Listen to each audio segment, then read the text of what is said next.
Salams everyone. Welcome to another episode of Real with Nusrat.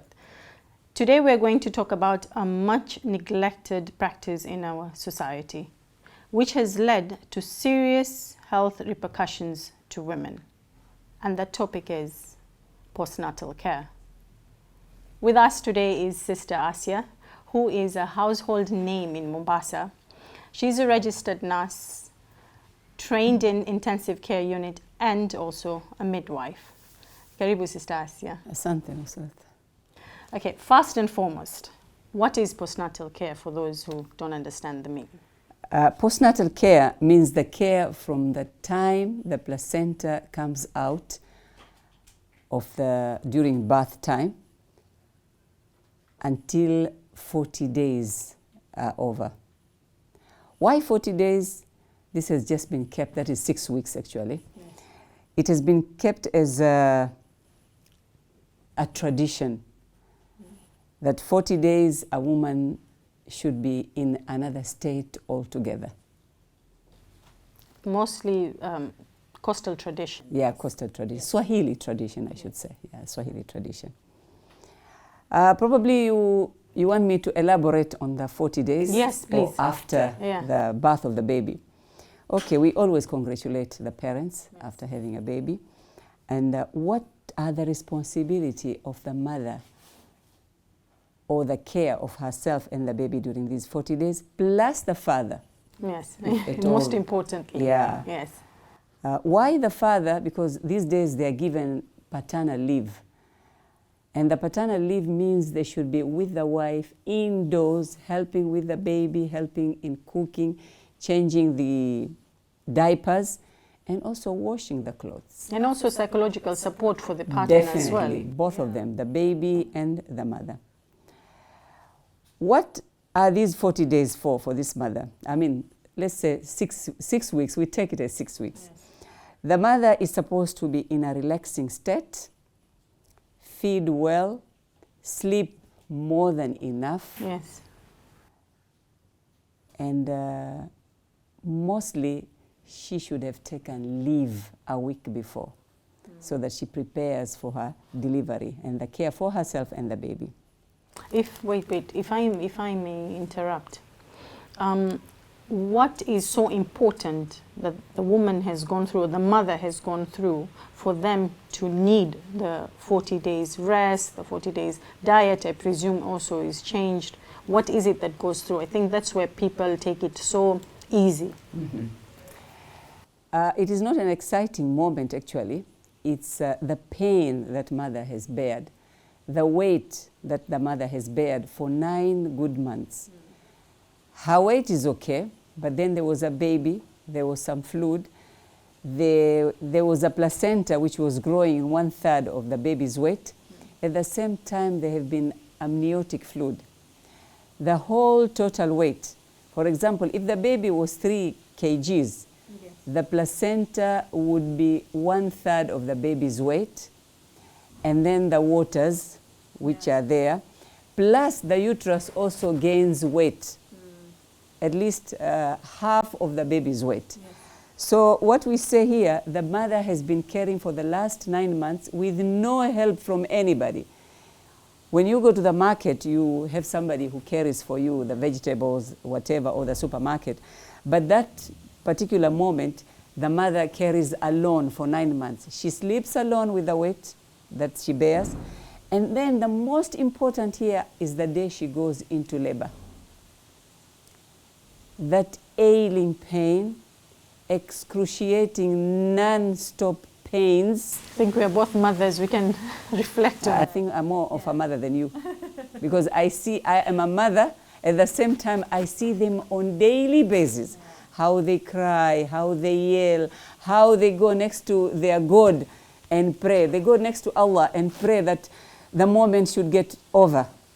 So these are the moments we need to support this mother very much so that she needs to relax. Psychological support has to be there from the midwife, from the helper who is helping the midwife, yes, the relatives, and the special person is this husband.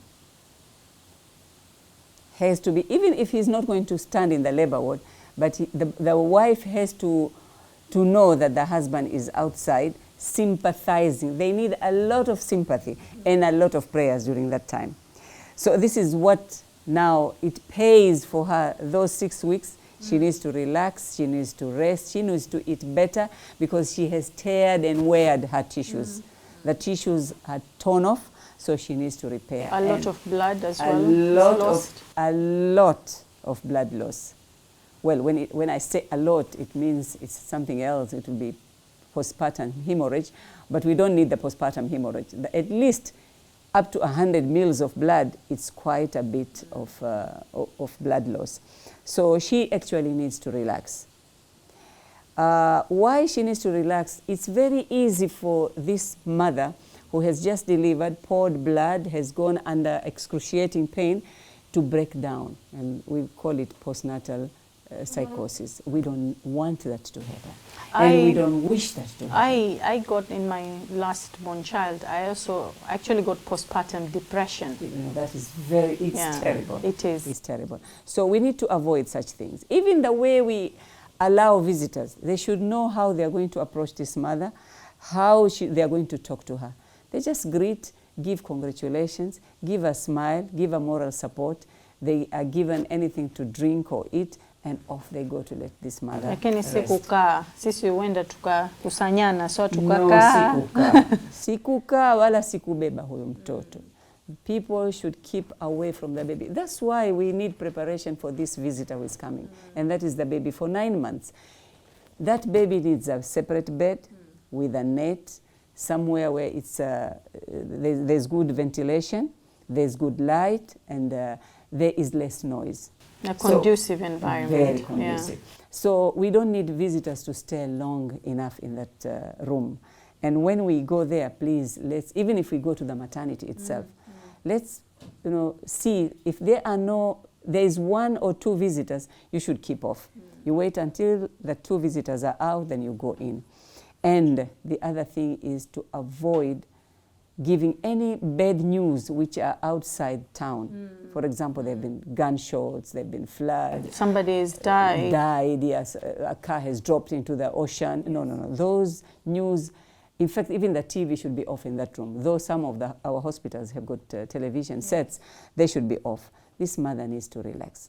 Probably she can be given nice books to read, like prayers, and she can relax. But one thing about us, and I think you need to emphasize on, is we tend to linger too much when the mother needs to rest and we're there for too long. We go there probably heavily scented with perfumes, na maudi, and then we insist on carrying the baby. Tuntoka probably several other places, yet we insist on carrying the baby, and if not, hatujui yani kujikisi. Okay, what we should say, tuenda mahali pana furaha. Okay, tuenda toa hongera. There's a visitor who has come. We don't know whether it's a she or a he. We don't know the name. We want to go and see. We should be very simple the way we get out of our houses. Very, very simple. Tuenda kumuona mzazi. Mzazi anatakikana aende akaonekane with a bouquet probably of flowers, a very small bouquet. I remember when I had my last born, the room in Mombasa hospital was filled with roses and carnations, filled, and the weather was very cold. So the room scent changed. So I had to call on a bell, because I'm a midwife and I was a staff there. Please remove all the flowers from this room. It was too much. And why? It's because I had a full-term baby, because all my babies were preterm. Okay, we should be very simple in the way we dress up. Just wash our face, take a bath, simple dress. You go there, give congratulations, mabruk, congratulations, mubarak, whatever language you want to use. Probably you have a token, you want to give an envelope to the newborn baby, you want to give some clothes, a token. The mother feels very happy, and the baby also, I'm sure, feels wanted in the community. So is the mother. So we spend very short time in that room or in that house, and off we do the prayers for the baby, and off we go. Let's avoid holding the baby, especially when the baby is asleep. We should lower our voices down when we visit the mother with the newborn baby. And we should keep off touching this baby. One, we have been to the tuk-tuk, we have been to the matatus, you have been driving probably your car on a steering wheel, your hands are not clean. I won't say that you have come inside with clean hands. So if you touch that baby and that baby is prone to infection, they're very, very much prone to infection. And the other thing I must emphasize is when you are having a common cold or a flu, please avoid going to visit the newborn. Hata kama inkwisha 3 days ago. Hata kama inkwisha. Be very healthy, manake kuna 40 days, kuna 6 weeks. Waweza kwenda ukamuona huyo mama na mtoto. It's never too late. Even after 6 months, you can still see the baby. Yeah. The other thing I wanted to emphasize, Nusrat, is about the involution of the uterus. You know, the uterus becomes large and big, and there is that after birth pain. Kuna yale maumivu ambao mama yuwapata, especially when breastfeeding. So the mother is in agony, is in pain most of the time because the uterus goes contracts. Contracts and goes into its position, and the mother, you know, bleeds all the nifas, which is the blood after delivery. Kwa hivyo hau wakati ni mama ataka apumzike, manake she has been taking painkillers but she has never been sleeping at night. Pengine usiku mtoto amelia, the baby has been awake most of the time, so she needs to relax. So that's why the mother has to take leave, has to have a separate room with the baby, and has to have, if not 100%, at least 99% rest. And the support from the husband. I think now this is where they play a much bigger role during this period. Yes, Mr. Husband. Kumsaidia mwenzake, especially when we now have a lot of nuclear families. Si kama zamani, mwaka na nyanya na auntie na nani. So I think taking advantage of the fact that we've lived in extended families and expected to have relatives to help the mother during this period, and now that that is absent for most families, I think it's a change of structure. The woman works, the husband, the wife, they both work, and then you have now the delivery as well of the mother. So the structure changes.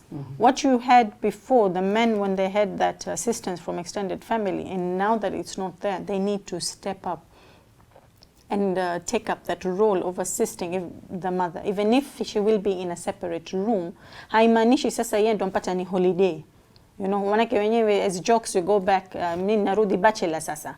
You know, so they still have a much bigger role than to play. No, so it's very good you brought that point. Let me go a little bit to the parliament. It was passed in the parliament that there should be paternal leave. Na ni wao wanaume wenyewe waliuliza hii paternal leave because they have to run around, so you fanya shopping, fanya hivi, birth notification, they have to go for the birth certificate. No. As a midwife, what I suggest, that man, that husband, should not sleep even in a separate room. They should be in the same room with the mother and the baby. Because babies are very notorious at night. And this poor mother, who has been very tired, had undergone a lot of stress during labor, needs to rest. You know, I'm still on the rest, with a capital R, rest, E-S-T. So when the baby wakes up, at least for breastfeeding, the mother has to sit up, wash the breasts, and keep the baby on the breast. But there's a time when this mother has to change the baby. Why can't also the father put in his hand there? It will be more supportive if he also be there, seated side by side, like the way I am sitting with you, on the bed at 2 a.m. when the mother is breastfeeding. At the same time, he supports. Probably the baby regurgitates, he gives a piece of tissue, wants to change the diapers, he is there to assist to change the diapers. How happy would this mother be? So this business of the lady sleeping, the man sleeping in a different room from the husband, it should be wiped out. I don't support it at all. Yes, there is that tradition that when a woman delivers from the labor or from the maternity unit, they go back to their maiden homes for 40 days. I still don't support it. Unless it is the first pregnancy. And that first pregnancy, still I need that husband. You know, when I say I need the husband, I mean I need the husband there to support the mother. Should have lunch together, breakfast together, dinner together with the wife. And also support the baby. If 5 minutes the mother has been pampering the baby, another 3 to 7 minutes you should have the baby on your lap to support her. With the first pregnancy, with the consecutive pregnancies, there will be other children to be taken care of. The father probably has a car, they need to be washed. Somebody from the family side of the mother or the father should be there at home to help. These days, I don't think we have that culture. We have the maids. Yes. The maid has to be there, but I insist one of the relatives should be there. Amsaidie huyu mama kuangalia wale watoto wengine. There are so many things to be done with the other children. Na imani pia tofauti. If it is your relative handling the baby, it's very different from a maid handling the baby. Exactly. Yeah, that is why then we should have these 40 days, the mother relaxing, the uterus has relaxed enough, and there is no possibility ya huyu mama kushika mimba tena hizi 6 weeks. Ikiwa manake atakuwa kwenye nifasi, pengine tuingilie kwenye nifasi kidogo, haruhusiwi kulala na mumewe kwa kitendo kingine cha ndoa. Okay, nifas for those who are not Muslims. This is bleeding after pregnancy. Si lazima iwe 40 days. Kuna wengine wanamwaga mara moja to just once. When the placenta comes out, this woman is absolutely dry. Okay? Kuna wengine wana bleed 6 days, wengine 3 days. And mara nyingi they call me. Mimi sitoi uchafu, mimi sitoi damu. Come, I see you over. Wakija nikiwapima, the uterus has gone back to its normal position. There is no bleeding absolutely. For those who are Muslims, then they're supposed to take tahara and go back to their prayers. Okay? But this is now an understanding between the husband and the wife. This wife is still very weak, very tired, so she should not be sleeping actually with the husband together on the same bed with other things going on. It will be, overstressing her. Mentally as well. Yes. It can be mentally overstressing. Exactly. Or she might even start bleeding again. So these 40 days, tumeweka ni Waswahili, sisi tumeweka pengine 6 weeks. 6 weeks, all the reproductive organs goes to their normal range. Then you can start your family planning. You space out the other children. Okay? Now, probably I should go on with this, with the postnatal care. We need a lot of massaging, at least between 7 to 10 days. This mother should be massaged very early in the morning after she has breastfed her baby. She goes in warm water in a bathtub or a shower. She takes a nice shower and then she goes for a massage. How is it massaged traditionally? It's simsim oil plus hot, very warm water, or I should say hot water actually, not boiling hot, mixed together in a nice bowl, and then this mother has to be down on a mat. Lying on a mat with no pillow. Then it starts off, whoever is massaging starts from the forehead, comes down to the nose. All this is done with simsim and hot water. So the simsim and hot water, it's a very warm and soothing mixture. Then they go to the face, the whole face comes down to the neck. You see, this mother has been pushing. Nusrat, you should come to the labor ward and see how a woman pushes out the baby. They retract their necks. They turn off. They disposition their body. Yes, your whole body is tense. The whole body is very tense. So you go down the neck, come down to the shoulders, the arm which is further away from you, you massage in such a way that every joint has received a proper massage. All the fingers should be straightened and also bent backwards and forward. And then you come now to the chest. Avoid touching the breast because they're very painful and very much engorged with milk. Halafu unakuja chini kwenye tumbo sasa. Hapo ndio wenyewe wanaita kiti. Ni kile kizazi, huwa bado yule mkandaji yuakisikia kile kizazi kama jiwe. Akimaliza kuzaa, bado yuwapumzika pale kwenye kitanda cha uzazi, atakwambia bado sister, kuna kitu kimebaki. Si kitu, ni kile kizazi during pregnancy huwa chafura, chaongezeka, muscle, it becomes very muscle, the muscles double the sizes. Sasa akitoka mtoto, when the baby is expelled and the placenta is expelled, you expect the veins and the arteries to close down. Sasa hapo ndio ukimkanda, unamkanda downwards. Kizazi kinakuja and sideways. Chaja kizazi. Yusikia maumivu, lakini because of the warm oil and the hot water, it relieves the pain. Mwanamke alale straight on a hard surface with the legs very much straight.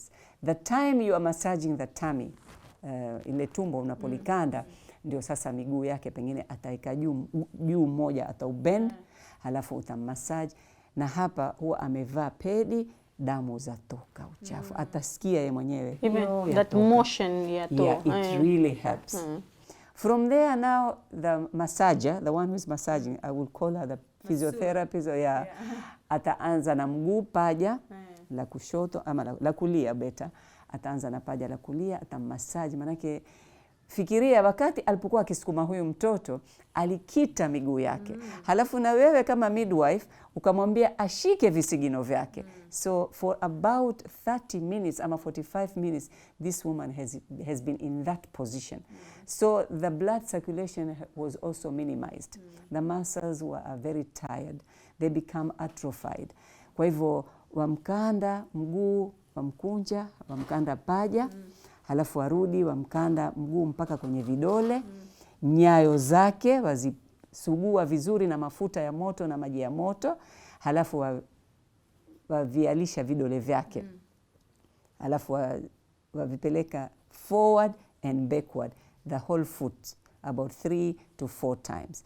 Same you do to the other leg. I feel massaged myself now through that process. Massage. I know, yeah. And then you ask her to turn on her back. Hapa kidogo atakuwa reluctant, manake sasa aenda kulalia kizazi. Atalala kwa mgongo, utaanza na mabega. Na huku umepiga magoti wewe kama masaja. Utamkanda na kidole chako cha gumba ama vidole viwili downwards. Wamtia mafuta kwenye mgongo wake, mafuta warm, very warm. Utamuona ile mwanamke mwenyewe anavyosikia raha. Halafu sasa wenda kwenye kiuno. Basi pale atalala, atapata usingizi. Utamkanda kiuno chake, atakwambia kwa hisani yako usiondoke hapo hapo. Nikanda, endelea mama kunikanda. Maana mara nyingi wani watu wazee, watu wazima kama mahababa. Atakwambia nikanda, hapo ndio nilikuwa nasikia maumivu sana. Basi mkande, endelea kumkanda. Utamkanda mpaka nyuma ya mapaja yake, mpaka nyuma ya magoti, utakwenda mpaka kwenye nyayo, mwisho huku. Halafu utamfinika nguo. Utamfinika nguo ili yale mafuta ya simsim yapate kuingia ndani. Oh, I think we make a mistake. Tukishakanda mbeo kimbilia kuoga. Walala at least. Mwanzo atalala pale pale kwenye mkeka chini. Atapata usingizi, hata ukamwambia ainuke kwenda kuoga, atakataa. Atakwambia mimi nasikia raha, nasikia kurelax, na huwa apata usingizi. Wajua, I'm talking this through personal experience. Not that because I'm a midwife. No, personal experience. Probably people don't know that I'm a mother and I'm also a grandmother. Once upon a time, I had 4 deliveries. So I have undergone. And who used to do it is my own mom, who is my mentor and who was my massager. He used to massage me for 7 days. He used to massage me for 10 days. Basi mpaka ni muhonge kwa maneno mazuri, kwa hisani yako 3 more days, please do it. Mimi nishachoka. Sijui ni mama, kwa hisani yako leo sijui nitakupikia nini, nitakufanyia nini, nitakupa hiki. Basi nitakufanyia na siku moja tu. Kisha atarudi atakufanyia tena. Atakufanyia tena at least for another 3 days. Hiyo ndio massaging. It should be done not less than 7 days. Do you think it's a lost art now? Manake sisi naona it is gone. Yeah, hatufanyi. And that's why we are coming with this program, to revive our cultures. To revive the cultures zimekuja because of health. It's actually a health program we are doing. It helps a lot. It helps psychologically and physically. Damu ikitoka, ukikanda damu yatoka kwa siku kidogo, warudi wafanya ibada zako mapema zaidi. Okay? Now, probably we talk on the type of food that Yes, this woman yes, should eat? yes. Yeah. Tusirudi This is kwenye the chips. most important. Yeah. First thing in the morning, we are now planning a menu for this woman who has just delivered.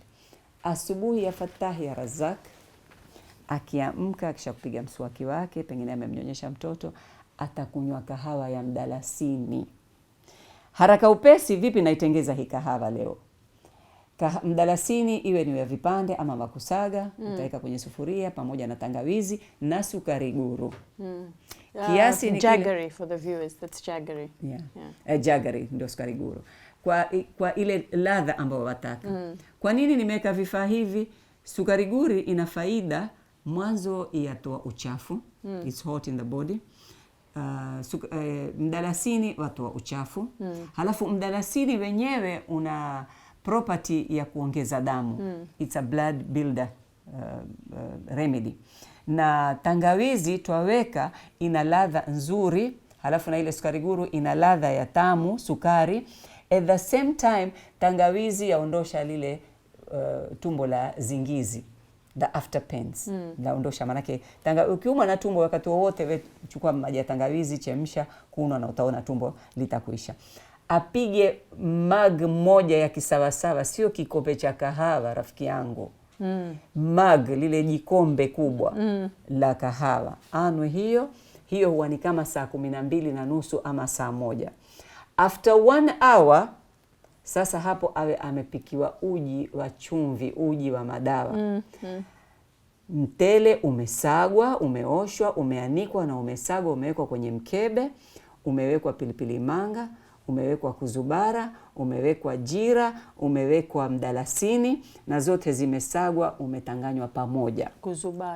Kuzubara. That is jira ni ile bizari nyembamba. Kuzubara ni mbegu ambao ni mfano wa bizari. Ni bizari haswa, lakini inatengezewa, inapandwa dania. Tutaita ni dania, ni mbegu za dania. It has a lovely taste, it has a lovely smell. Ukitanganya hii ukafanya uji na ukatia chumvi kidogo, basi na kidogo uweke kivumbani. Kivumbani ni katika herbal medicines ambazo zinamea kiholela, lakini ni dawa sana yaondosha gesi kwa mama. Makiu, huyu mama yuwala na kulala na kunyonyesha. She's bound to be very gaseous. Atapata flatulence nyingi. Kwa hivyo na ladha itakuwa nzuri. Nakumbuka mimi when I delivered the last time, nika insist nataka kula maini. Mama akasema maini yana gesi sana, usili. Kwa nini mamako naye hakukupatia? Sema maini, alikuwa hataki labda tu kupikia.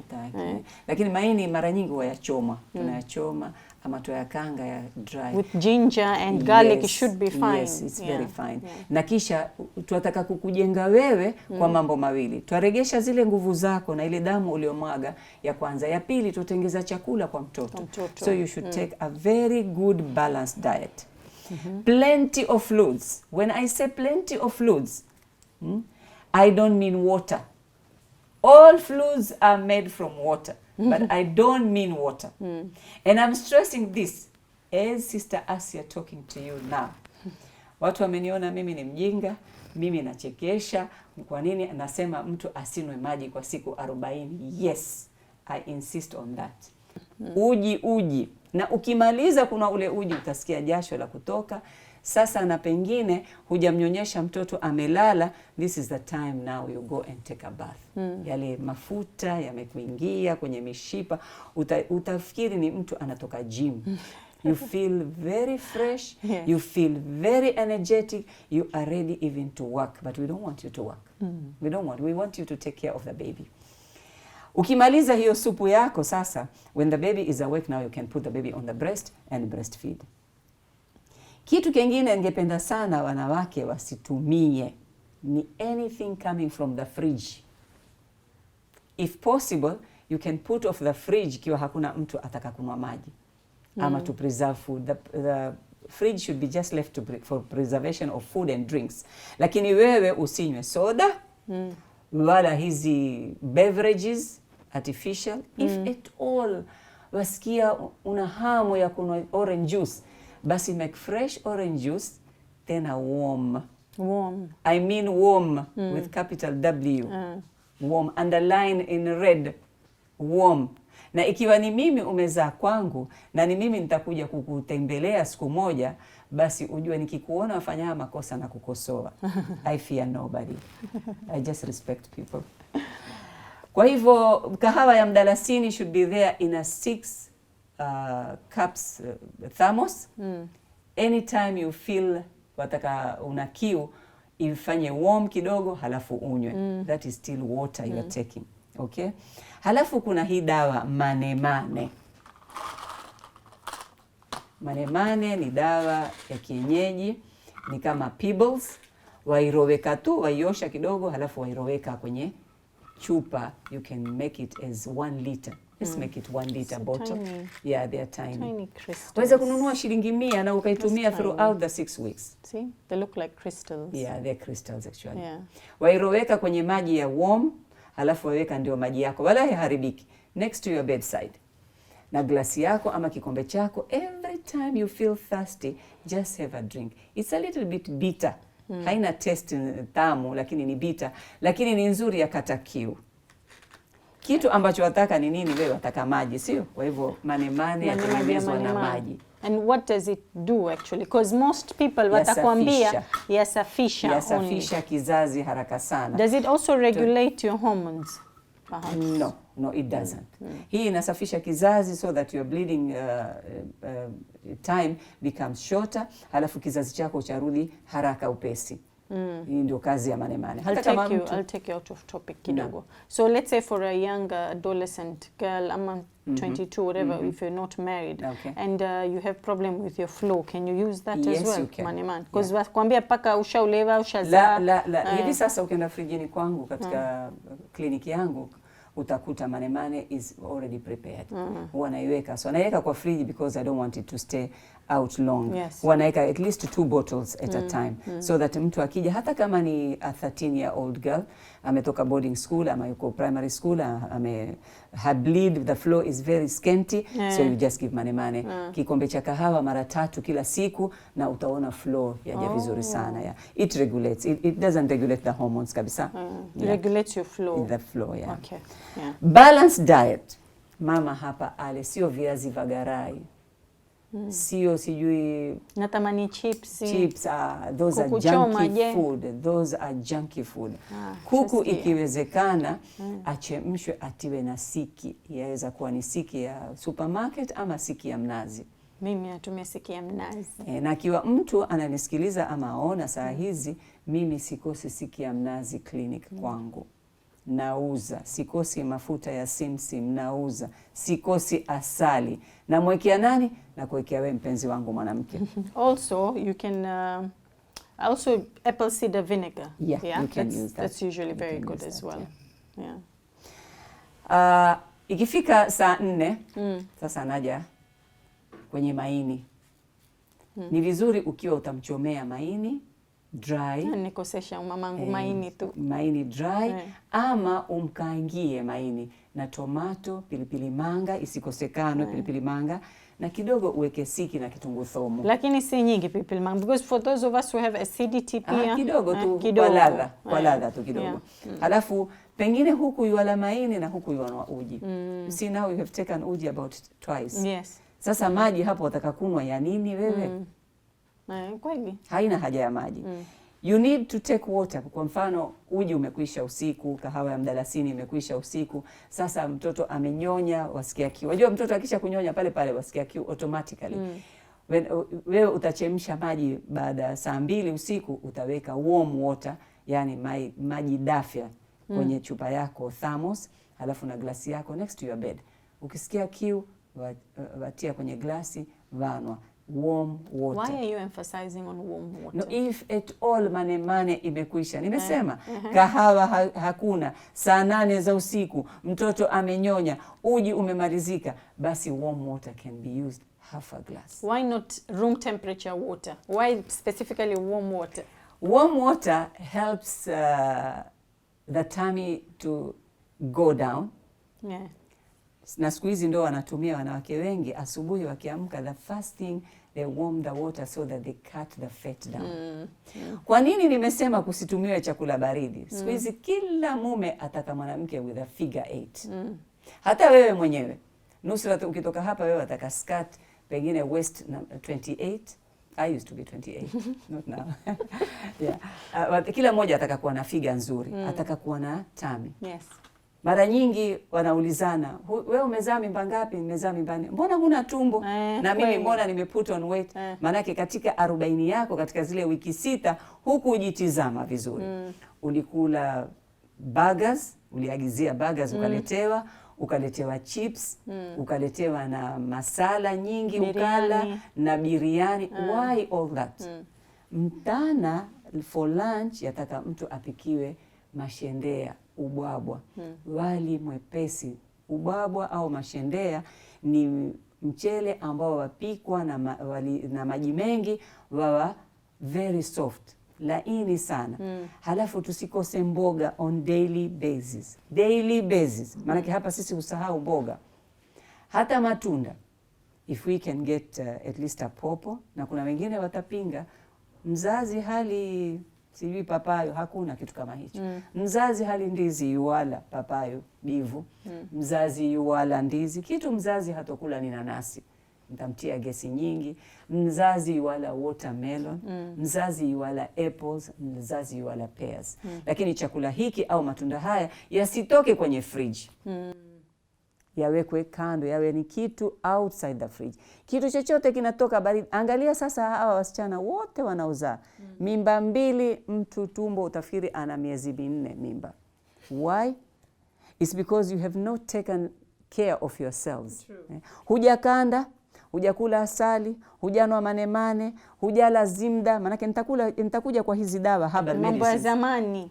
Si ya zamani. Keep yourself fit. Mume atakukimbia ukimaliza 40, atakwenda kutafuta 16-year-old girl. Maanake your figure has changed, hana haja nawe tena kabisa. Nusrat, let me talk it loud and clear. It has happened. Watu washakuja kwangu wamfanya ni small coat in my clinic. Oh, mumangu nazaa, wewe unzaa juzi. Aniwata ankwenda niolea. Wajua kwa nini ankuolea? Sijui. Hebu kapunguze huo mwili. Tumbo linjaa, utafikiri ankuja tena. Lakini si wasema take me as I am. Basi pale nilikuwa vile nipenda, na sasa because I've gone through, our excuses usually we've gone through pregnancies, we've gone through, but it's not. I disagree with that. I really disagree with that. Mwanamume siku zote anampenda mke wake. Ndio mimi nikasema badala ya wewe kwenda kwenu na yule mume ukamwata kwao siku 40, we are not doing anything good. Mwanamume ataka amuone mke wake pale you breastfeed, ataka hiki, ataka kile, afurahi.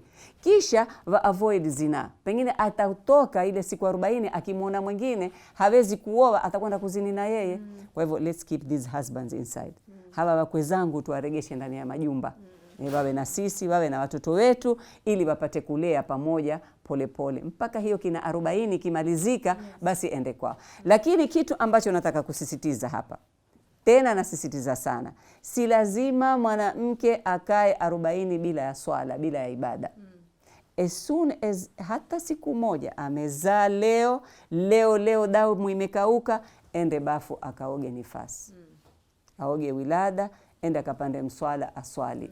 Hii ndio shida kubwa niliona. Mimi nishapata wasichana washakuja kwangu, Sister Asya niandikie barua, manake mimi leo namaliza 40, nilikuwa nenda saluni, napaka hina lakini nyele sijatengeza, nitaka kuongeza siku, nikae kwetu, nisende kwa mume wangu. Mimi barua hizo siandiki. I discourage. Kisha wewe hiyo 40 ni ya kitu gani? Hii 40 yataka iondoke kabisa. Neno 40 kulingana na ibada ifutwe kwenye akili za wanawake. Haswa nyinyi watoto. Nasema nyinyi watoto manake nyinyi mmekuja na mambo yenu tofauti kuliko sisi. Na nini yote? Kutopelekwa madrasa kusomeshwa. This is the problem. Damu imemalizika siku ya 3 mwanamke ende akaoge. Na kama hujui ndo kwangu clinic, nina maji, nina shawa, nina makopo, nina ndoo, nina kila kitu. Pia mafuta nazi na mafuta simsim. Mafuta mbali, lakini sasa tuenda kwenye ibada. Ibada hapa ni kitu kikubwa sana, na watoto wetu wengi watakwenda kuhukumiwa na Mwenyezi Mungu kwa ajili walizaa wakaketi siku 40, damu ilimalizika kwa siku ya 7 na kwenda hawakooga wilada. Wakenda zao kwa mume na kisha mume haone ati haketi na mumewe mpaka hizo 40 zimalizike. Hana kutandikiwa kitanda mume huyu. Siku ya Ijumaa hana kufukiziwa kofia na kupigiwa pasi kanzu yake. Haangaliwi kwa kitu chochote, ati wa mama. Which is very wrong. Wajua, tuzungumzeni ule ukweli. Niko tayari mimi wakati wowote kuwafanyia watoto semina, watoto wa kike kulingana na mazazi yao na hizi kina 40. Hii 40 nataka ifutwe mimi kabisa. Ushaza, mimi ni mtu mzima hapa, over 60 years, na nimezaa mimba zangu 4, hata siku moja sikwenda kwetu. Hata siku moja. Ikizidi maskini mamangu alikuwa akija akikaa na mimi akinisaidia. Akimaliza siku ya 10 kunikanda, huyo ashikandenda zake Lamu. Hata kikukaa, manake ana majukumu kule. Na mimi pia nina majukumu. Maybe pia wanaume nao hawataki ile responsibility na ile kero la mtu kuwa ndani ya nyumba. Tutawafundisha. It is very important. They have to be there. Wanaume lazima wasaidie wake zao. Hata ile bakuli la uji, nenda ukamtilie mke wako uji. Kama tudinu tudani. Bila anavyokufanyia na wewe leo ana haja, mfanyie, mlipe na yeye, muoneshe mapenzi, muoneshe mawada na rahma yaja kwa mambo kama hayo. Hasa wakati wa kuzaa. Wakati wa kuzaa au baada ya kuzaa, yataka mume awe karibu sana na mkewe. Hata sisi watoto wetu ambao wenda Arabuni, mke huku yuwazaa maskini peke yake, afanya kupelekewa picha pale pale, mtoto amuogesha apigwa picha. Huyu yuko Riyadh, huyu sijui yuko Dubai, huyu yuko wapi, ashauri zenu. Lakini mimi naambia it's very important, take leave. Ikiwa mke wako siku za kuzaa, tukua leave uje ukae naye. Na ndio ikawekwa na parliament paternal leave. Baba au mume mke wake akizaa, na hawakubali, kampuni nyingi hawakubali mpaka uwape notification. Ukiwapa notification, moja ni mtoto wangu ananiambia, Mombasa mezmila za watu nipa leave mpaka unipe notification. Basi uenda kaandika notification, akaenda akapewa leave. Na leave siku hizi ni 2 weeks. 2 weeks, yeah. Wiki 2. Wapenzi wangu, watoto wa kiume, wakwe zangu, tafadhalini ketini majumbani musaidie wake zenu na kulea mtoto. What about breastfeeding? Maybe we can touch on that. Haraka upesi pengine naweza kuzungumza juu ya breastfeeding. Hiyo ni amri kutoka kwa Allah subhanahu wa ta'ala. A'udhu billahi minash shaitani rrajim. Bismillahir rahmanir rahim. Wal walidatu yurlina auladahunna hawlaini kamilain. Hakuna namna sisi tutapinga. Hii ni aya kutoka kwa Mwenyezi Mungu. Lazima, manake viumbe venye kunyonyesha tumeamrishwa tunyonyeshe, na viumbe wenyewe ni sisi wanadamu. Nafikiri na majini, mimi sijaona majini, lakini sisi wanadamu lazima tunyonyeshe ikiwa hakuna shida yoyote. Kwa hivyo ni amri kutoka kwa Allah subhanahu wa ta'ala, hauleni kamileni, miaka 2 kamili. Madaktari wamefanya research zao haraka upesi nikielezea kwamba mtoto kwa miezi 6 aweza kuishi na maziwa ya mama. Maziwa ya mama yana properties zote. Yanampaka mapenzi, yanampaka kinga ya maradhi. Yana proteins, carbohydrates, vitamins, you name it, it's there. Mama, mnyonyeshe kwa bismillahi upande wa kulia, umnyonyeshe na kwa bismillahi upande wa kushoto mpaka mtoto ashibe kwa miezi 6 bila ya kumpa tone la maji. Tena nasema tena, nasisitiza, bila ya kumpa tone la maji au kumwanzia vijidawadawa hivi. Maanake kuna watu wanapenda sana kuwapa asali, ati ukisha mama yuko bathroom yuaoga, mtoto yualia araruka huku, atukwa asali amkorogea yuampala. Mwambie mama atoke bathroom aje amnyonyeshe mtoto. Kwanza asali katika tibu nabawi mtoto hapawi mpaka apitishe mwaka. Lakini sisi wafunguza mara nyingi kwa asali, kijitone kimoja, robo kijiko na maji ya Zamzam. Pale kwangu ni tradition. Ukija kuzaa kwangu Nusrat nasikitika. Lakini siwe ni sasa na kufunguza tu mtoto wako nitampa asali na maji ya Zamzam. Tena ikija ni madhara, hiyo shauri yako. Maana mimi najua asali ni chakula, asali ni tiba. Kwa mtoto mchanga kumfunguza tu pale pale. Kwa hivyo tutamnyonyesha mtoto kama huyu on demand. Usimwekee time ati 3 times a day. Mimi nitakwenda harusini, kata harusi na matanga na kuangalia watu. Thawabu unazo pale pale. Una ajira kubwa sana wewe. Mwenyezi Mungu mwanzo amekuruzuku na mtoto. kisha amekuruzuku na chakula kutoka kwenye kifua chako ambao siku zote ulikuwa huna hicho chakula. Kwa hivyo keti nyumbani kwa utulivu, kwa furaha na bashasha, na umlishe mtoto wasema hawana maziwa. Maziwa yako ni hiki chakula, hamutaki kukila, mwataka chips. Kunweni uji kwa miaka 2, kunweni kahawa mdalasini kwa muda mutakao kuweza. Kuleni chakula cha tiba, chakula cha halali, chakula kisafi, na huyu mume ndiye mwenye kukuprovide. Atowe chakula, maanake katika hii aya niliyoisoma ni ndefu. Na katika moja ni kwamba mume ndio anayetoa chakula hata akawa amemuata, amempa talaka, amnyonyeshe, ampe chakula cha kumnyonyesha kwa muhula ya miaka 2. Halafu chakula chenyewe uhakikisha ni cha halali, ule mume afanya kazi ya halali, hakwenda kuiba. Ndio mtoto tutapata mtoto leo amenyonyeshwa maziwa ya halali, na tutamuona atakuwa kivipi. Makuzi yake tutaona sisi wenyewe, ndio sasa wenye kufanya judgment. Halafu hii mambo ya kumpa mtoto chakula, dawa, kwa mfano amechemua kidogo mara moja, pengine waweza kumpaka viksi ama habasoda, mafuta waweza kumpatia, ama shimari, kumchemshia, umpe kijiko kimoja. Pengine ana gesi, lakini sio kwenda mpaka chemist, manake siku hizi tuna tabia moja kwa moja, maskini ana vitumbo vya muma, alikwambia ana matumbo ya muma. Hakijua hata kusema, wamkisia tu, mpe shimari ambao haina madhara yoyote. Lakini tusendeni chemist tukasema tunataka Infacol. Haya madawa na madawa na madawa, mtoto hajamaliza hata saa 20 ashaanziwa madawa yanaleta madhara. Madawa yenyewe ni makemikali, lakini dawa tunazo. Tuna shimari, tuna chapakizi, tuna yaitwaje, mchaichai yule. Tuweza kuchemsha kidogo tukampa kijiko kimoja, na utamuona mtoto yuko sawa, kuliko kwenda chemist kwenda kumpa kemikali. Naam. Thank you so much, Sister Asya, for a very informative discussion. I've learned so much from this, inshallah, and the viewers as well. I hope this has been quite an insightful discussion, and you've learned a lot from the postnatal care to everything else, the recipes, the instructions. So until we meet again, it's been Real with Nusrat.